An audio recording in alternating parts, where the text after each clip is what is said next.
Now, another thing I've gotten a bit of a sense of from Wellington is what ACT National are actually going to do with their commitment in the coalition agreement to do something about academic freedom at universities. And it looks like, or it sounds like, one of the things they might do, or actually the only thing they might do, is to do literally what it says in the coalition agreement and require universities to have free speech policies or academic freedom policies. Now, I've read a lot of these policies. I've certainly read the draft policy that came out of Victoria University of Wellington recently. And I co-authored an article about this in the Post. There's been a podcast, the New Zealand Initiative, with my colleagues Michael Johnston and Steph Martin that analysed the other academic freedom policies coming out of universities. And a lot of them are pretty absurd. And I think that Steph and Michael in the podcast were reasonably generous with people who framed and drew up these policies, and they were saying, they don't really understand free speech, they don't understand how academic freedom works. They think that, for example, if some people in the university think that a visiting speaker is going to spread misinformation or disinformation, i.e. say things that are unintentionally or intentionally untrue, then those people should be able to be deplatformed by people in the university. So obviously, if the universities think that, they don't understand anything about academic freedom or free speech. So I actually am a little bit more cynical about these policies. I think that a lot of them are an attempt by people who wield power in the universities to say to the government, look, we're doing something about academic freedom. We have these wonderful academic freedom policies. You don't have to touch us at all. You don't have to do anything which will prevent us from using these institutions as a kind of fiefdom, where we can kind of rule over academics and students, and we can choose when to intervene according to our ideological predispositions and our ideological fetishes, really. So, for me, there's a great danger that people are just going to accept these academic freedom policies that the universities are putting out as, what they claim to be, and that the powerful actors in the university are going to effectively pull the wool over people's eyes on this issue.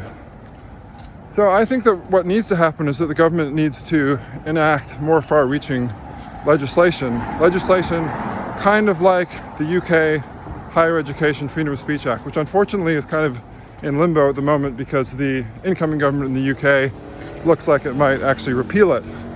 However, I think that's model legislation for what's going on in the UK, and it's model legislation for what's going on in New Zealand. Because the real problem is these universities are not really reformable from within anymore. And that's because there's this huge ideological skew, and it's because, often the people who are most radical ideologically have really kind of grasped the levers of power in these institutions. So they're not going to just accept reasonable arguments from people in the university or the few people in the university who make, liberal arguments for freedom of speech. They're not going to accept liberal arguments from outside the university. The only way that these institutions are going to be reformed is if, legitimate authority, i.e. the government, actually steps in. And that's obviously completely legitimate because these are public institutions. They're using taxpayer money, and ultimately they're accountable to the people through the government.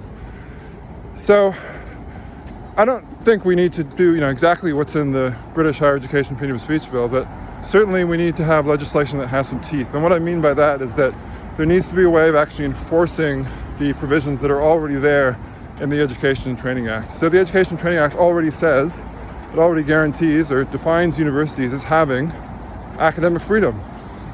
And so one of the mechanisms in the British Act is a new tort. So a kind of civil wrong that would actually allow people in extreme circumstances to take universities to court if their free speech rights are violated. So for example, the lecturer at AUT, Ji Wan, who booked a space for a commemoration of the Tiananmen Square massacre a few years ago, which was then cancelled, partly it seems because the Chinese embassy wrote to the higher-ups in the university. That lecturer would then have recourse to, first of all, a complaints procedure, but ultimately, if that didn't work, he could actually have recourse to the law, to the courts. And, even if a lot of these cases didn't actually end up in the courts, I think that would send a powerful message to the universities that they needed to do better. Another thing which the UK Act would have done is set up a an academic freedom czar. In the UK, that would have sat in the Office of Students, which is the university regulator. But in New Zealand, it could be associated with the Department of Education, Minister of Tertiary Education. It doesn't really matter. I mean, all that we need, what we really need, is some kind of third-party enforcer who's outside the university, who's able to say, no, you are accountable to the people for the public money that you're using. It doesn't mean we're going to interfere with your research or what you say. In fact, what we're going to do is to make sure that academics can research what they want and say what they want, and so can students. So I think that, as I say, it doesn't have to look exactly like what the British Act looks like or would have looked like, but I do think we need some teeth. We need some external force that is going to actually, reach into the universities and affect what's going on within them, because otherwise the power holders in the university will just continue to do whatever they want and not be accountable.